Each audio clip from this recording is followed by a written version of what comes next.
3:29, 3:30. I'm going to call the meeting to order since we're all here. And has everyone reviewed the agenda? Okay. We're going to need a mover and a seconder. Being moved by Jennifer and seconded by Paula. That the community service accept the agenda as presented. And all in favor? And that's carried. Declarations of any conflict? Has anyone any pecuniary interests? No? Fine.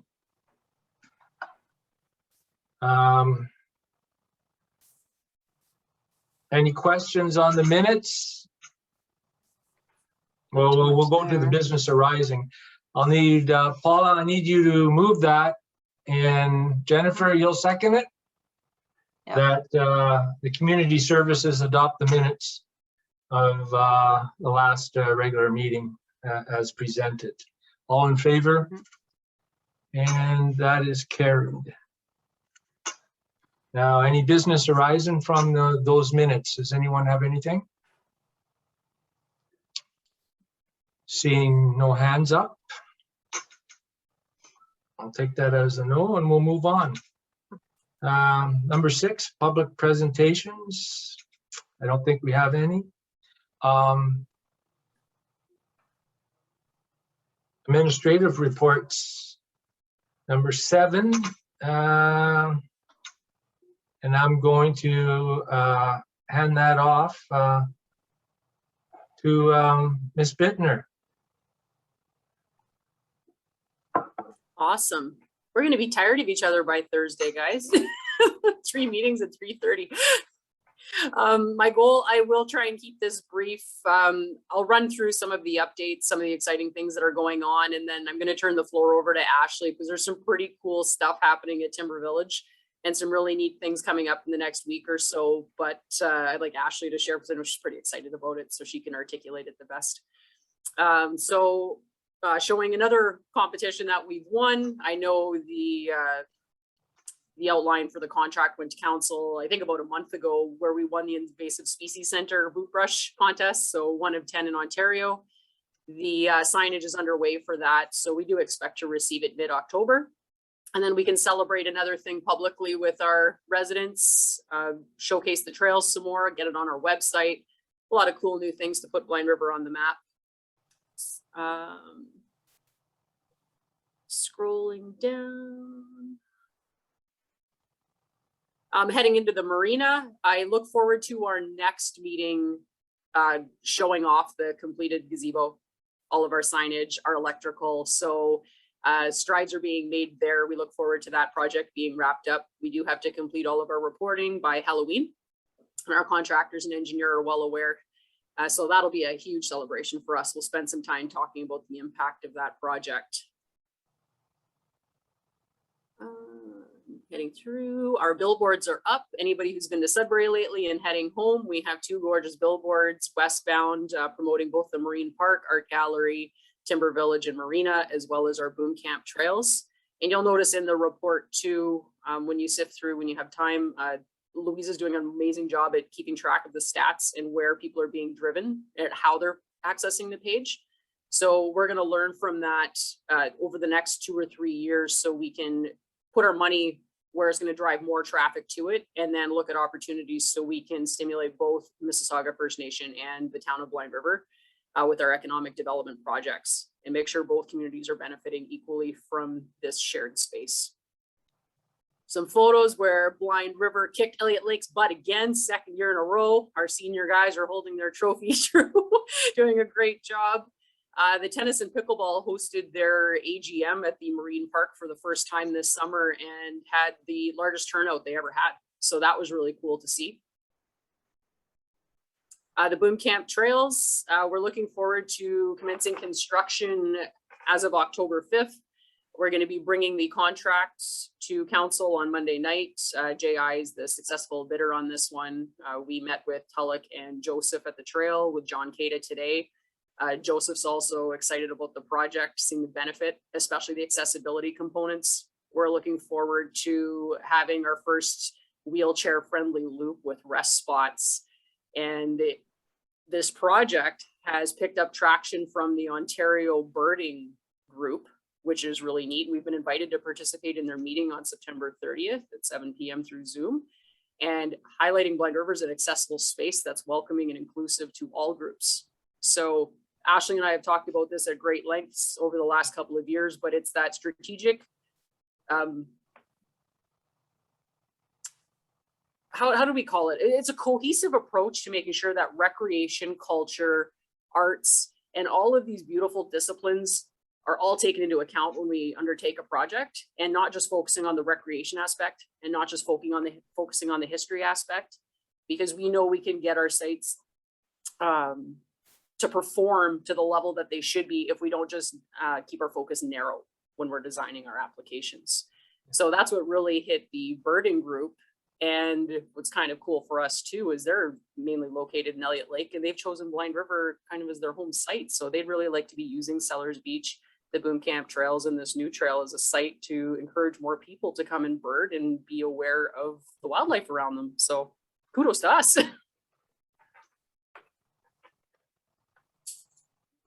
Jennifer.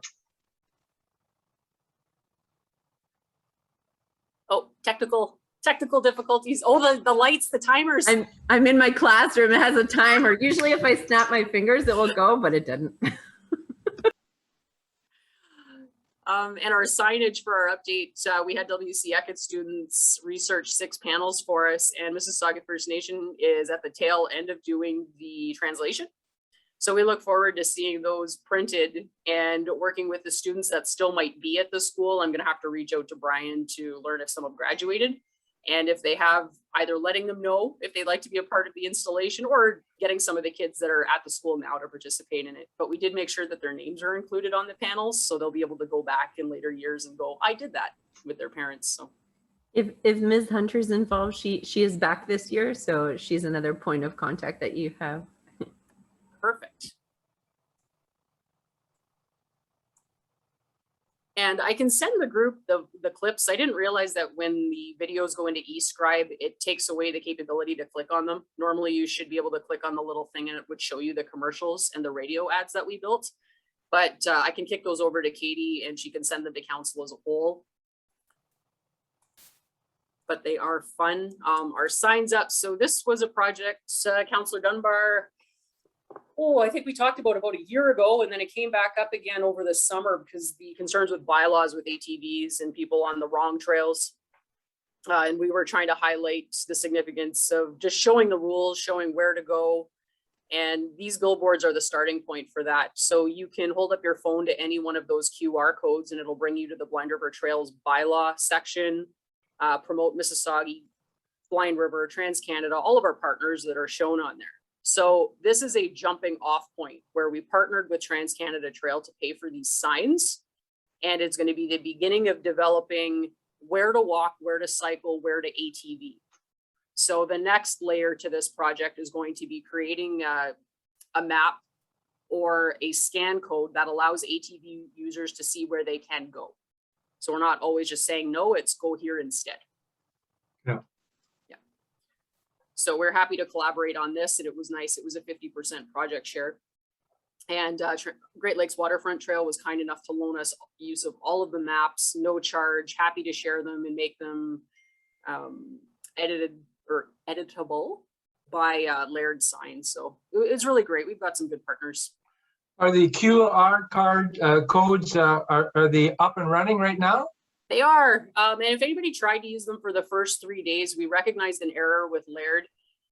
No fault of anyone, but we picked a QR supplier that you had to have an app that you pay for to be able to access the codes. So we redid them all. There's little stickers with brand new QR codes that anybody can access without downloading any additional apps, and they're all totally free.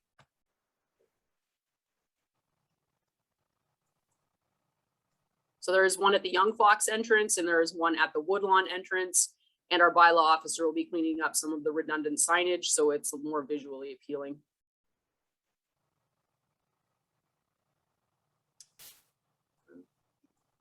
I saw a bunch Samples of of people. our website landing. Yeah, there was a bunch of people there today admiring signs. I don't know what group they were, a walking group. They were all interested and they had their camera or their phones out in front of the one off of Woodlawn. Yeah. I didn't know what they were doing.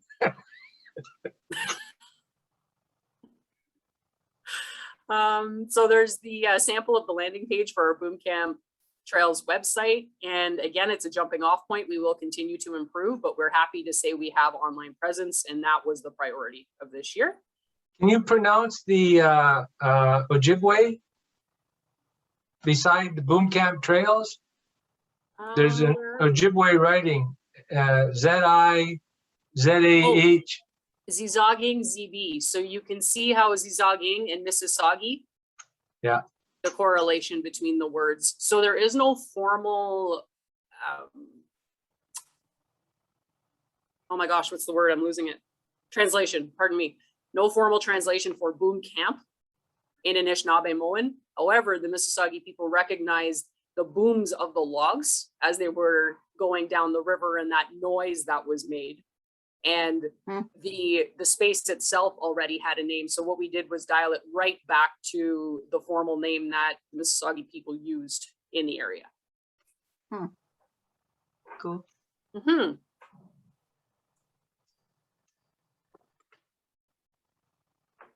The acknowledgement of our invasive species. We've also included what some of our ads look like in Condo Nest to make sure that we are reaching folks wanting to relocate from their little hamster cage condos in the GTA and purchase properties here. And I think council got to see what the property sales were looking like. So you can tell that they're get me out of the city. I want to move into the north. And again, focusing with our strategic plan, making sure we're using our locals and creating moments that are actually true to Blind River and we're not misrepresenting ourselves. So we're using our real people in our real spaces. And yeah, so moving on to Sellers Beach, if anybody's driven by, we've got momentum on that property as well. The siding, the soffit and fascia, who knew that ugly little building could look so good? And we purposefully chosen colors that match the CIP as well as don't detract from Bee's gazebo. So we wanted to make sure it kind of blended into the background with the cedars and the gazebo took your eyeball when you drove by. So they've got the siding, soffit, fascia. They're going to begin breaking out the concrete, readjusting the toilet, and it will be fully accessible with power entry buttons and lighting. It's going to be quite beautiful once it's finished. Nice. Hillside.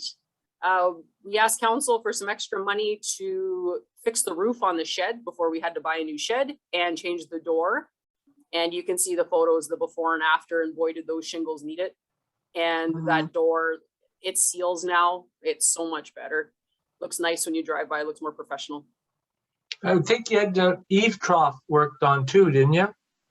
That is going to be requested on the chapel building, the one where the door has been replaced. Okay. And stand by. So those little retaining walls, they have a few broken blocks on the edges. So that is a mini project I personally would like to address next year. So we could call this property complete. And it is going to be low cost to get that part done. But that's going to be brought to the budget for consideration for 2022.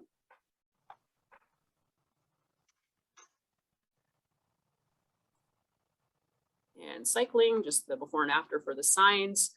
I did attach our Blue Jays presentation because I think it's important that all members of council and the community get to see the before and after for that site. And just highlighting some of the project fun, as well as the grand opening will be in spring 2022. So we hopefully, fingers crossed, can have minor ball participate, do an actual ribbon cutting, and then play and get our youngest players out on the field to enjoy it. We have installed our dugout signage in all 3 languages, and we are the first community to do this, to incorporate all 3. Isn't it nice? Oh, they're so lovely. Yeah. And even I was looking back at the Elliott Lake report and seeing no conflict of Jen. It's just seeing Dave there with the kids. Like you could see how pumped they were even behind their masks. Like they were proud of this project. So it was cool. This is nothing but warm fuzzies for this one. The travel center parking lot, lighting has been an issue there for years. Also, those lamps were outdated and they were energy suckers. Happy that H&C was managed to source us, pardon me, they were clearance, but there's nothing wrong with them. They were just the end of a lot. So we managed to find lanterns that are LED, and H&C was kind enough to actually paint the posts for us too. So everything looks black and redone.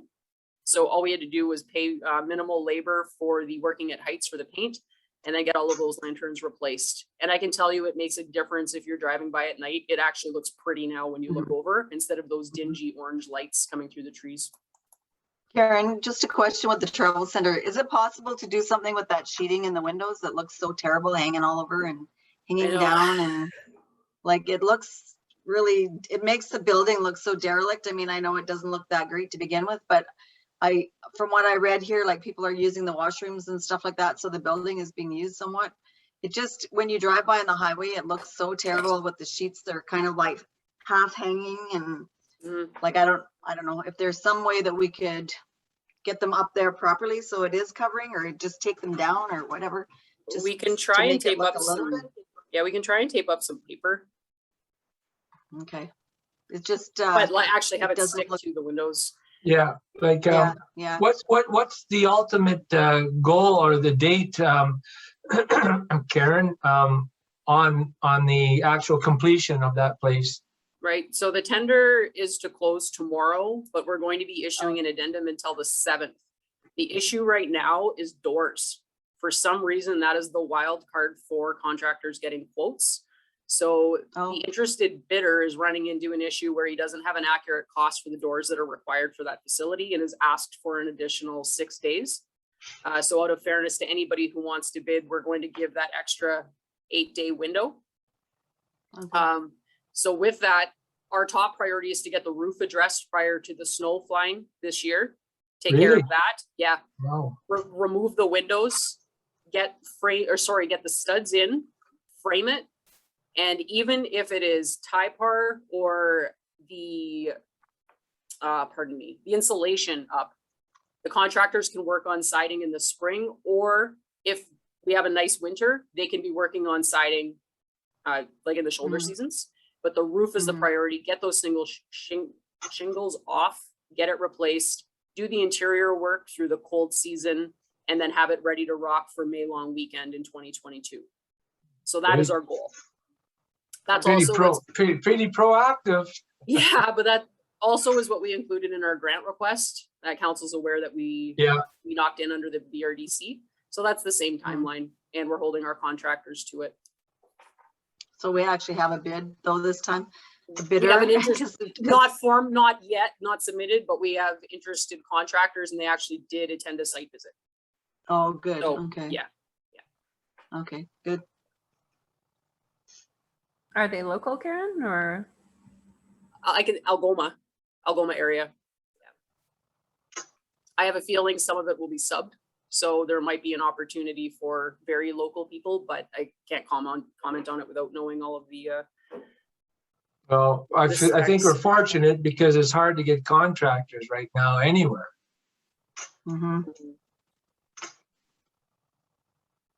Okay, that's good. Thank you.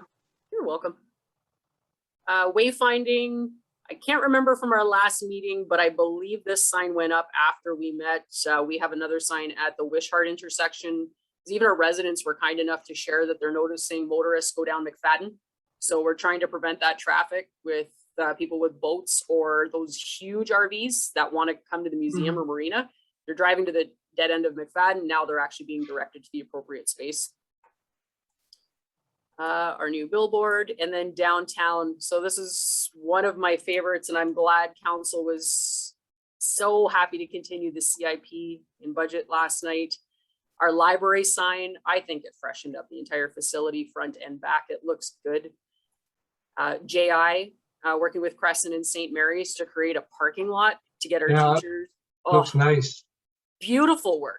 Beautiful work. And we were actually able to report on this for our year 2 commitment of our active travel contract. We did receive funding a few years ago, and we do have a 3-year commitment to report back on our projects. And this was a big piece that was noted in our walk around. We did have a news article created in Green Communities Canada And we did make sure that Steve Brown from St. Mary's was included in it to show the partnership. And when we saw Joseph today, I did share with him how beautiful it is and how nice it is to drive by that property and see the vehicles in the lot and not congesting Michigan. Mm-hmm. Just remind me again, Karen, that came out from these, where did that money come from for the schoolyard? St. Mary's. Okay, yeah. St. Mary's, yep. So through the Ontario Active School Travel Fund that we received, though, we had to do a walk around through all of the school zones and look for areas of opportunity. And that was a big one. Karen, with the next slide that's talking about SIP, I was just wondering about a few of the buildings that have started their progress but haven't finished. So for example, like the Iron Horse, I guess their contractor didn't have a ladder that was tall enough to finish the painting. I'm just wondering, like, can they reapply each year to get that funding, like to finish it? Because it's kind of an eyesore right now. They actually don't get reimbursed until their project's done. Oh, okay. Yeah. So everything has to be done. Yeah. Also, you gave us that explanation last night, or was it? Yeah, yesterday. Yeah, it was yesterday. I asked the same question as you did, Jennifer. Sorry, my little guy was getting needles, so I didn't make it till 4 o'clock, and you guys were too fast. That's right. You were done.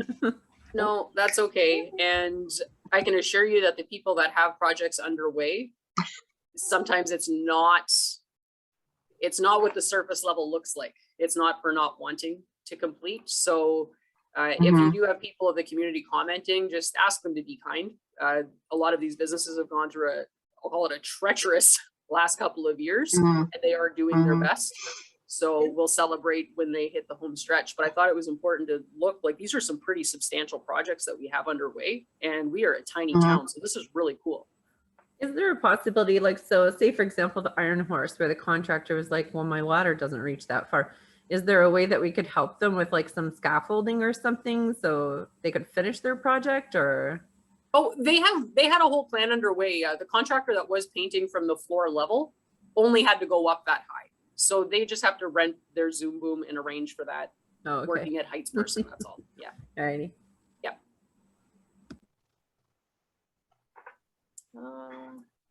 Our signs, I'm in love with them. I don't know if it's possible to love metal, but our street signs, the black, it's nice. Really cool to open up Instagram and see some positive comments too on our investments. So noting loving the new downtown core street signs, nice to see. And Seniors Center, happy to see the gang back. So our 50+ club has resumed action. We work closely with Algoma Public Health to make sure they're compliant, and they are so happy to be back. They will bend over backwards to show us whatever is needed so they can keep going to the club. And it was pleasantly reassuring to see some new faces when I went in this morning for VaxPass scans. So it was nice to see that there's a younger group kind of filling the funnel again. So that's good. It's nice to see. We are looking forward to the MTO resuming their activities. So we have that service for seniors reestablished in the community. So we're working through that exercise with the MTO because they are working through the exercise to make sure their workers are safe.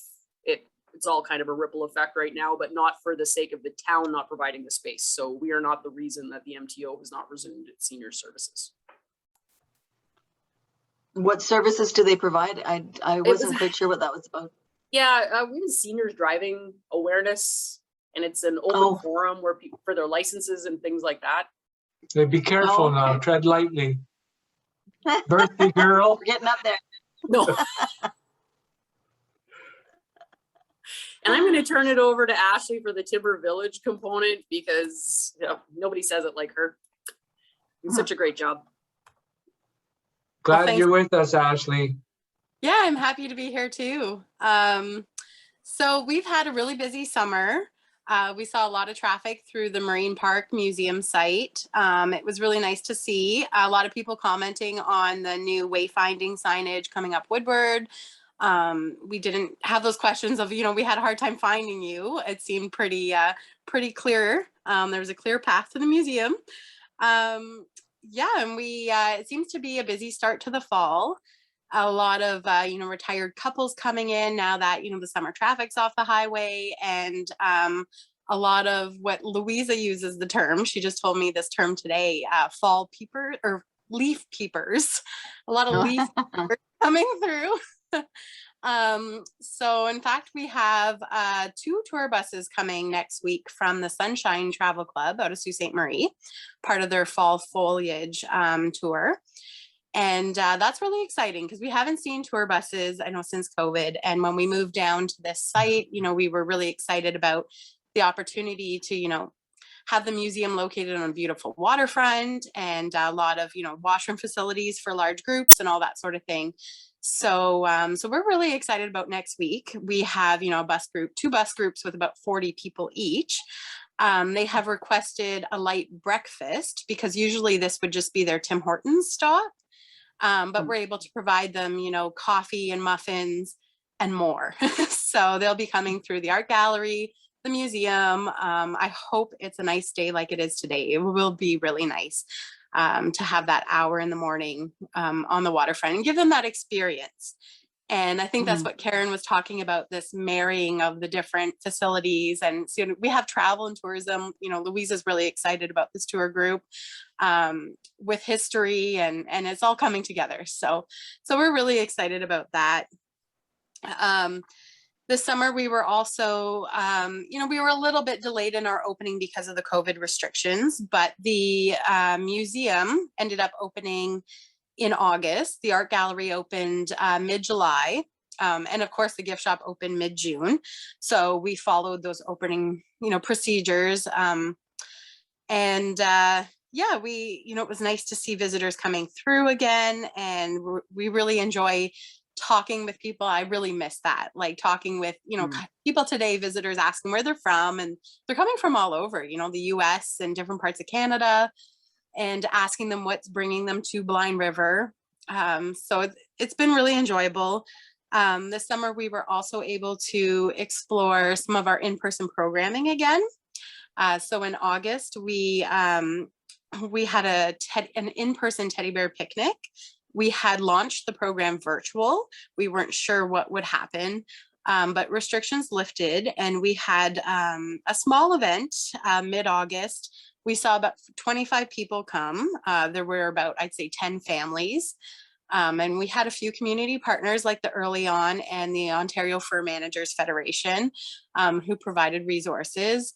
And it was nice. It was small scale. It was intimate, but it was just really nice to gather in person again. And of course, this was outdoors. We also held an evening market at the waterfront on September 2nd. I saw a lot of faces there from Town Hall, so you might have come and checked it out. But we had about 15 vendors, art and artisan type vendors, with different mediums. Some were artists, some were candle makers, some were jewelry, knitting. Yeah, it was really fun. And of course the weather, we couldn't have asked for better weather for all of our events that we had this summer. And it was a really nice evening at the waterfront. So we're looking forward next year to bringing this back. People were asking, well, are you having it again? And, the summer had already ended basically. So we're looking forward to next year, bringing it back as a series of evening markets at the waterfront with music and food. Yeah.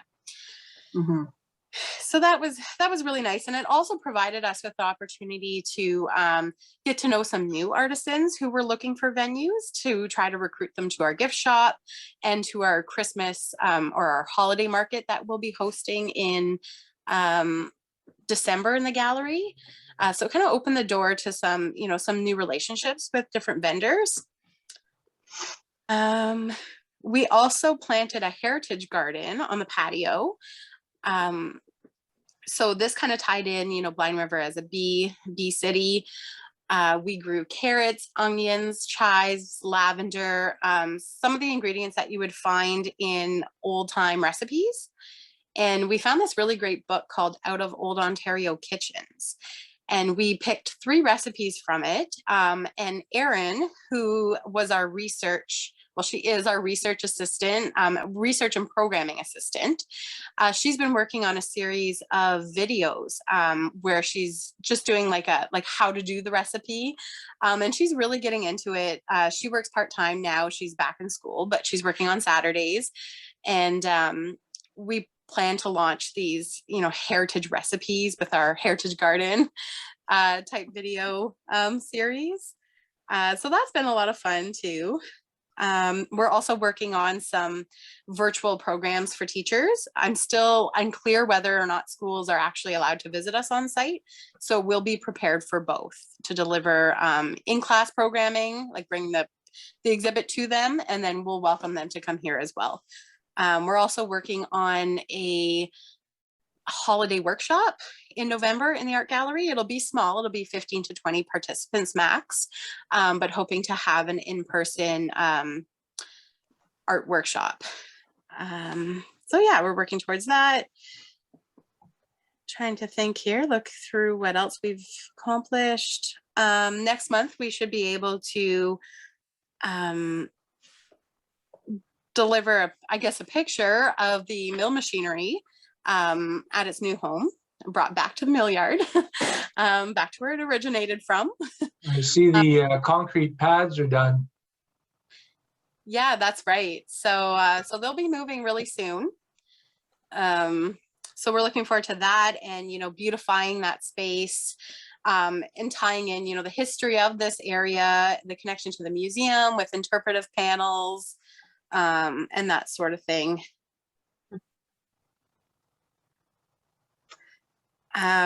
We've extended our summer art show by 2 weeks. So it's actually coming down, well, next Saturday is the last day to see it. So October 9th.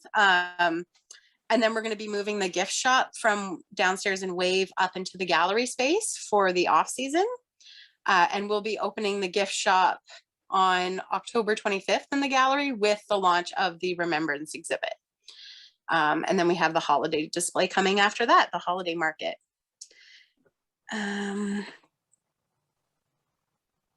Yeah, so I think that's everything. Oh, and this summer we also had the opportunity, some of the museum staff from different museums started to travel again too. So we were seeing visitors, but we were also seeing, we were able to network a little bit.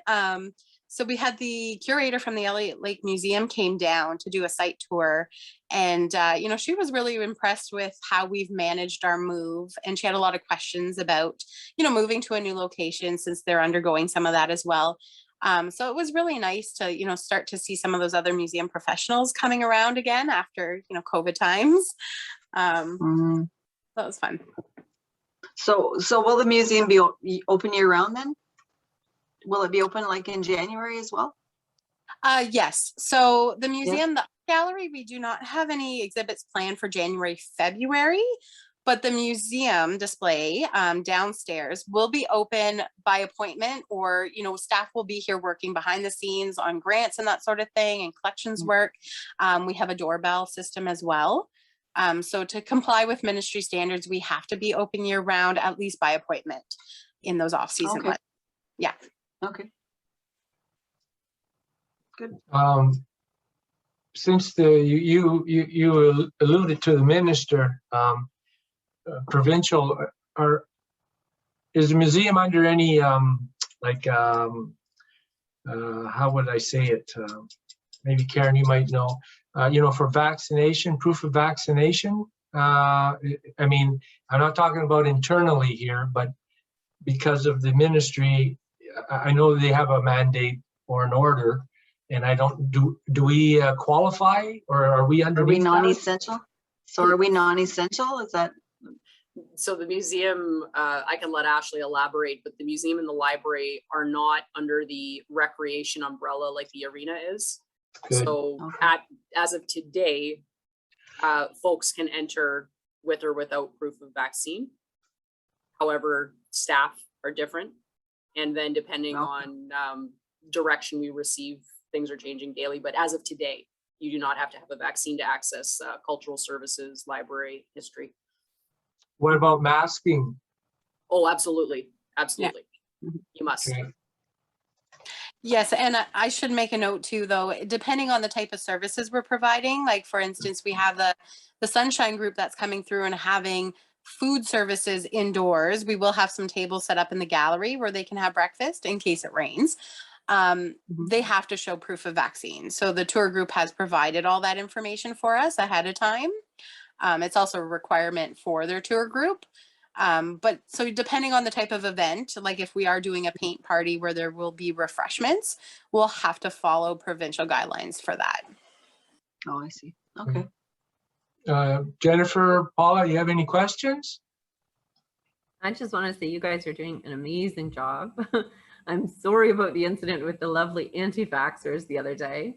So if you need a bouncer at one of your events, just give me a call.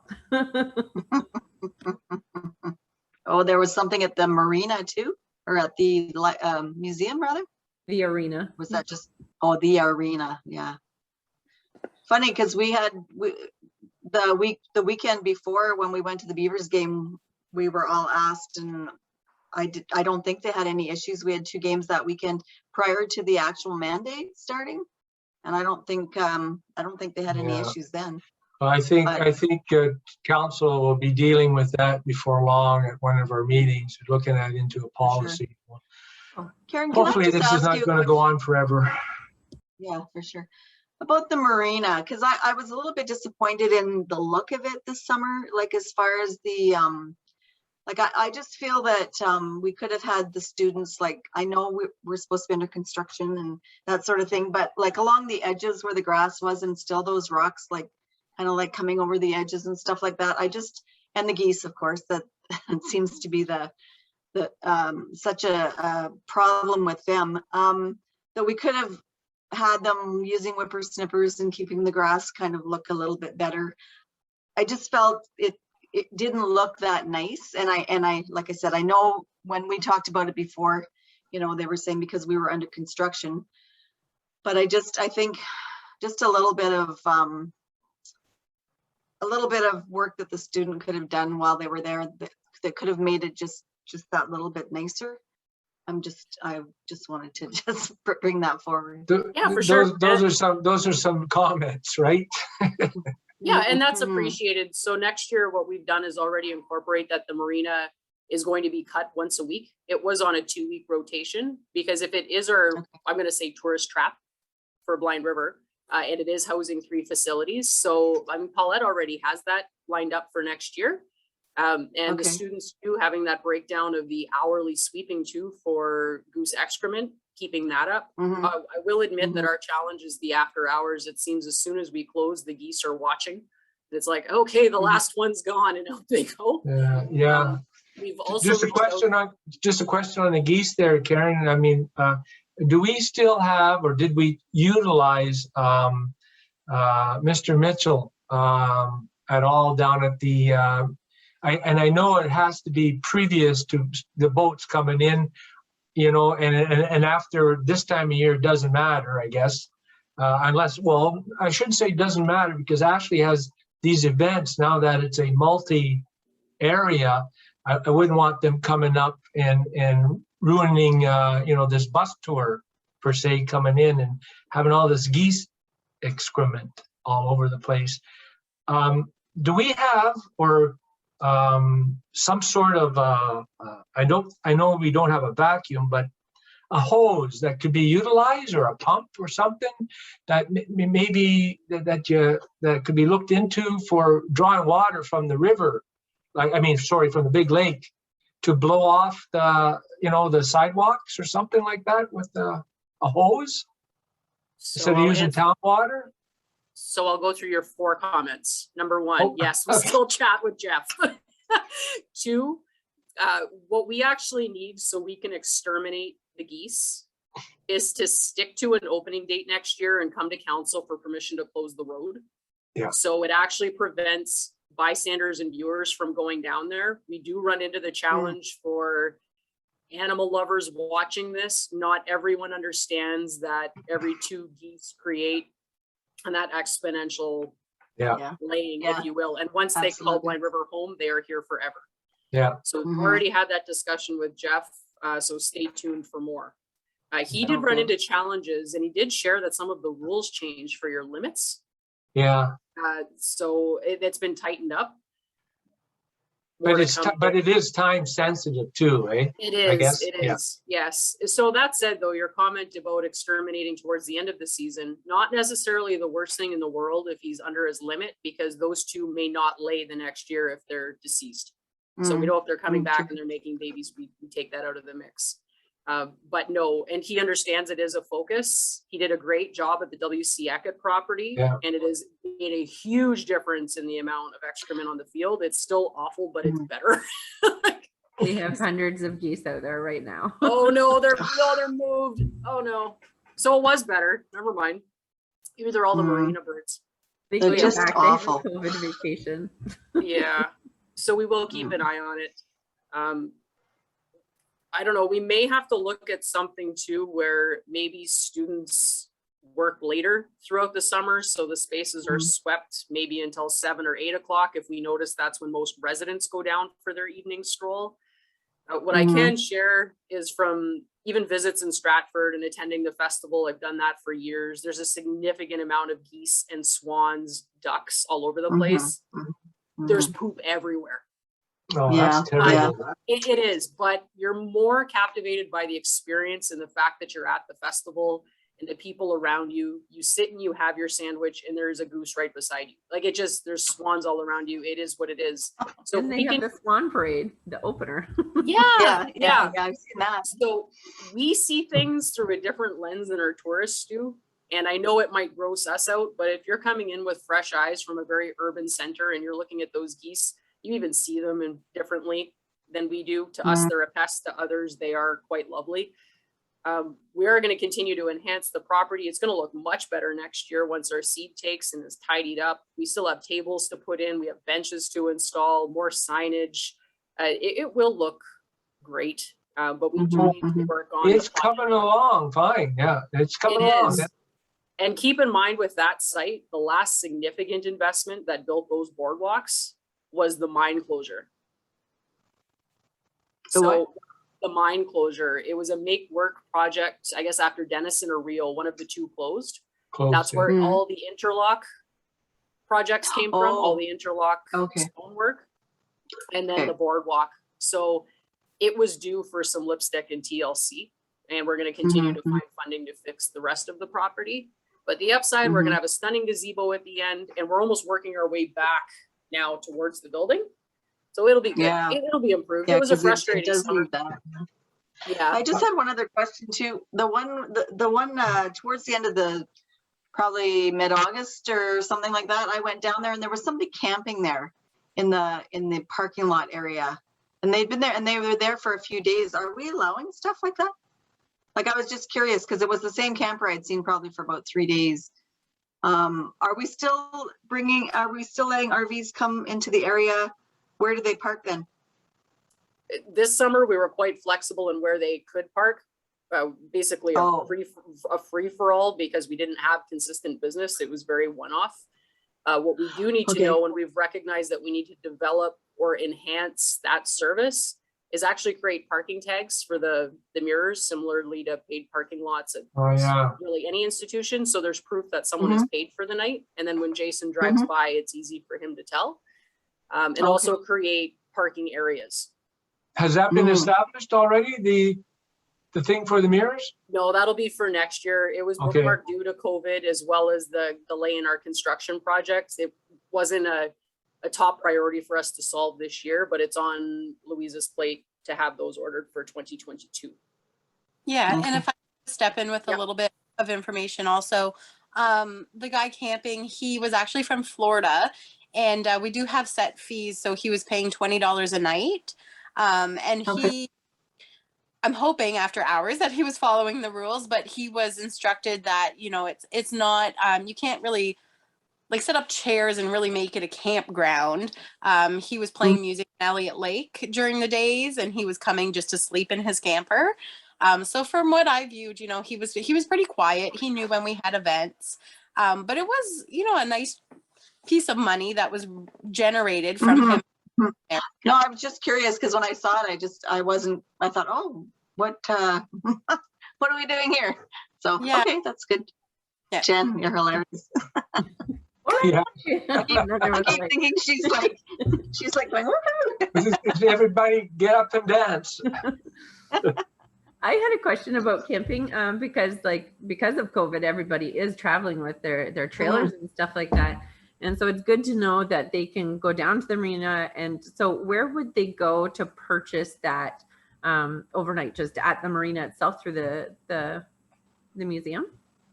So the marina through Wave, the museum, and the art gallery, all of the systems are synced through Square. Our goal, though, is to actually have the people at the travel center also facilitating this. When we were open this cool. summer, where we implemented the change in the bylaw to allow camping at the marina, our Yeah. two staffers were rock stars at sending business to the waterfront. And we did quite well, especially with cycling overnight tenters, because they were looking for somewhere, especially with showers and laundry. So once that facility is back up to speed, we want to actually equip them with the tags. So if it's 6 o'clock at night, you buy your camping pass, head down to the marina, just make sure it's in your window. Awesome. Okay, oh, cool.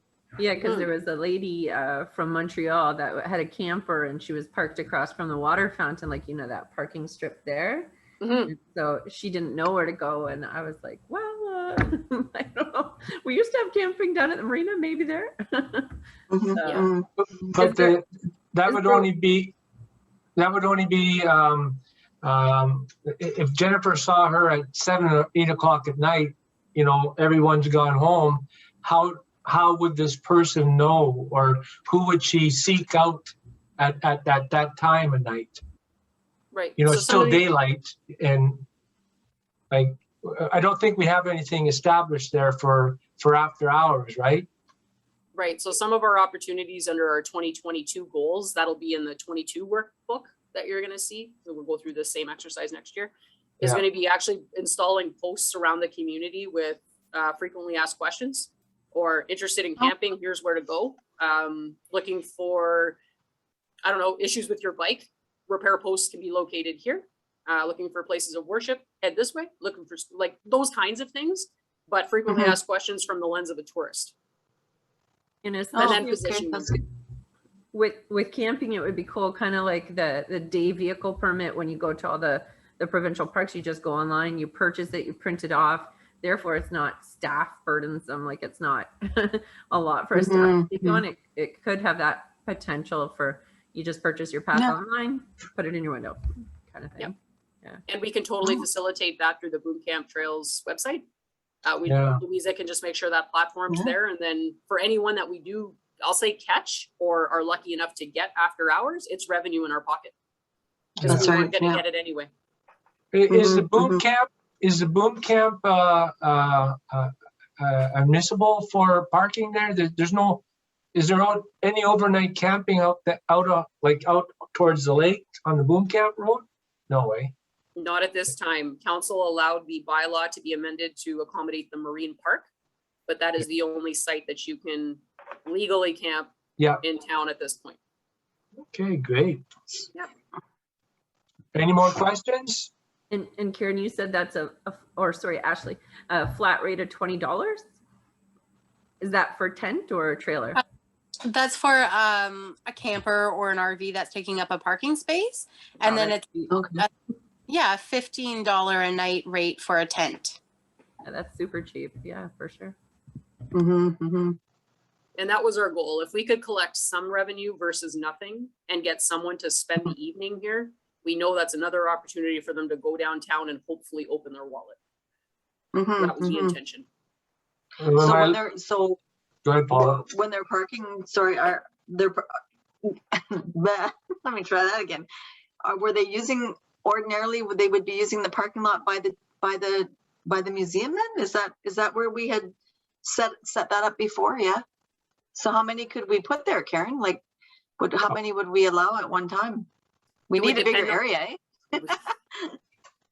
It would honestly depend on the vehicle. So some of those gigantic Okay. rigs, those beautiful RVs, we have Yeah. to be strategic with. Some of the cute little bowlers or the ones that have the nice stacked compartment on the back of the truck. Yeah. Of course, you could pack them in Yeah. like cordwood. But to answer your Yeah. question, we can comfortably accommodate, I'd say at least 10 customers or 10 vehicles in some capacity per evening, Mhm. which is a Okay, great good. thing. And I mean, tents anywhere. Yeah, And the cyclists are just happy exactly. to have somewhere quiet and safe. Yeah, for sure. Yeah. My question is towards the tents. Mhm. So the tents are on the grass. Mhm. That's where I would be. But I'd be looking at all that excrement. I'd be tiptoeing through there. I mean, so do we have a weekly raking of that stuff, or when we're in full blowing tenting?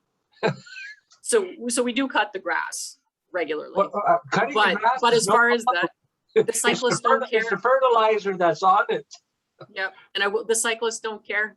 They just want Okay. somewhere to, they don't care. They're the happiest group of people on the highway that you will ever talk to. They're Perfect. eager to have Wi-Fi, showers, laundry for $15 and just somewhere off the road to sleep and wake up on the North Channel. We've yet to hear any negative feedback from any cyclist. Oh, cool. So And did we they're get very many of those? Did we get very many of those this year? The tenters? No. No? I don't believe we had any tenters that I realized. I mean, I was on holidays a little bit as well, but I also didn't see the cyclists, down the highway like they do on my ride. No. So No, that's right. Yeah, they were few and far between. Yeah. 2019, we had a cyclist going through. She's a university grad from Vancouver, and she ended up going out past our place here looking for marine, and No. she got mixed up. Now this was a while ago, and well, my wife brought her home, and she spent the night, and everything was good. And yes, Karen, they just looking. She thought she went to the Hilton. And she kept us informed with a blog on her ventures all the way through to the other side of the country. So it was kind of neat. Oh, cool. Yep. Good people on those bikes. Health and safety, just to keep it front of mind because we are still in the pandemic, which we're all tired of it. We continue to work through the changes of COVID-19 and whatever Algoma Public Health sends our way. There will be more changes coming to recreation centers in October. A few positives though this summer. It was actually nice to see some virtual learning. I believe it was a step in the right direction for some of this training that we used to put kids into vehicles for summer training for half a day. It didn't need to be in a vehicle. And I've shared this with council before, like your stomach is in knots while you've sent somebody else's kids down the highway and you are just waiting for them to come home and then you can breathe easy. So to attend a Zoom seminar, to do boating training, licensing training, all of that stuff, it just had to happen. It was long overdue. So it was nice to see the students enroll in that. And then they have a new credential they can add to their little resumes. Yeah.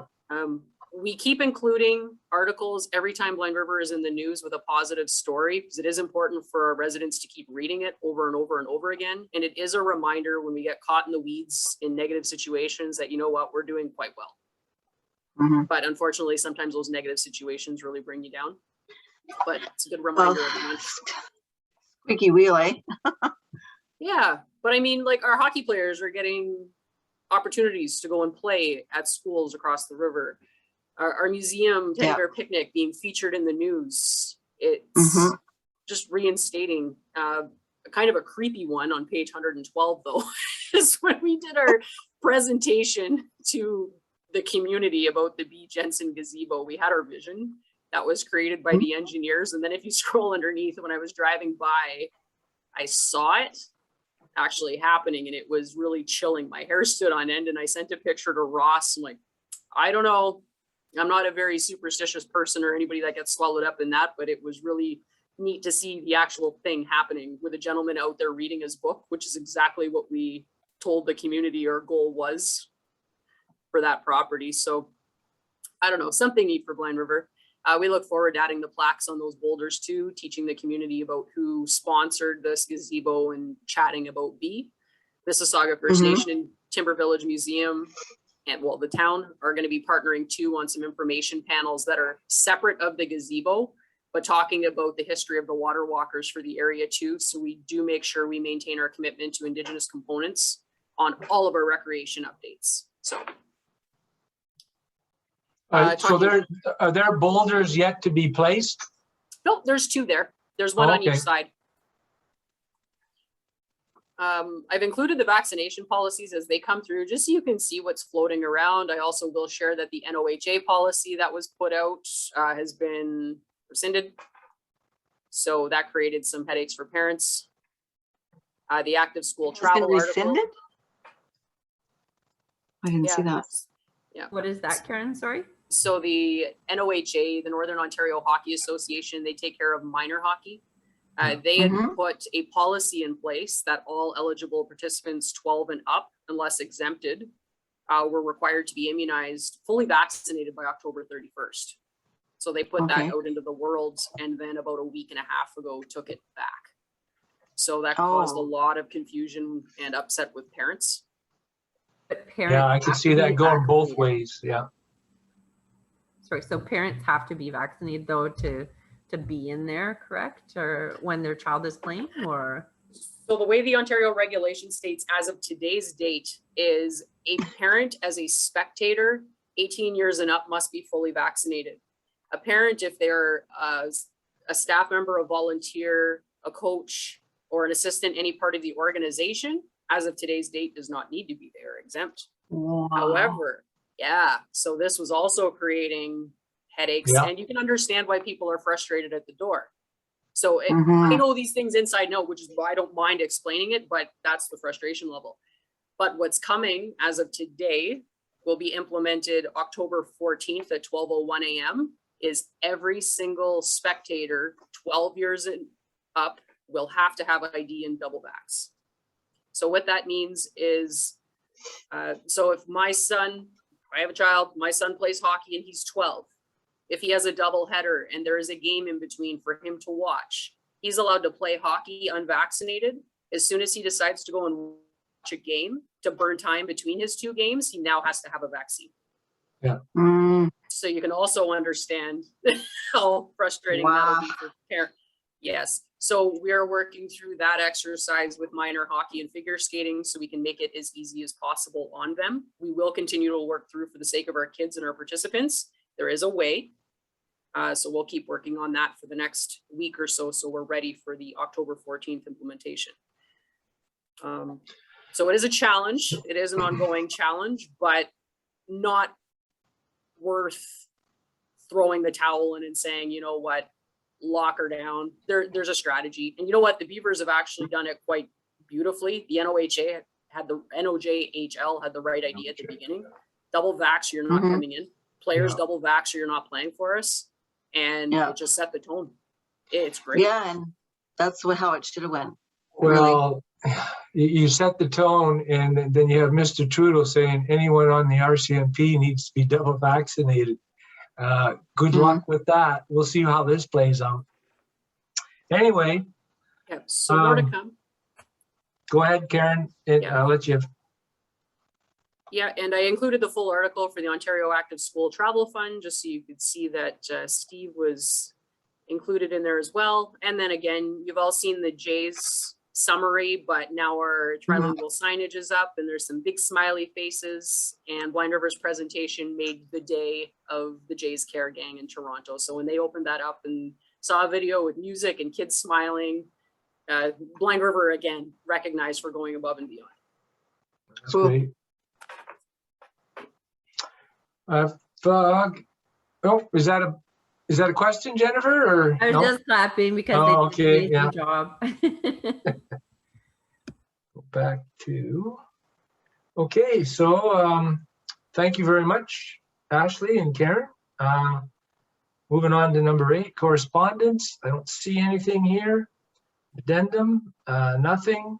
So we will adjourn. If I can get mover and a seconder. Moved by Jennifer, seconded by Paula, that we adjourn at 4:29. Thank you, everyone.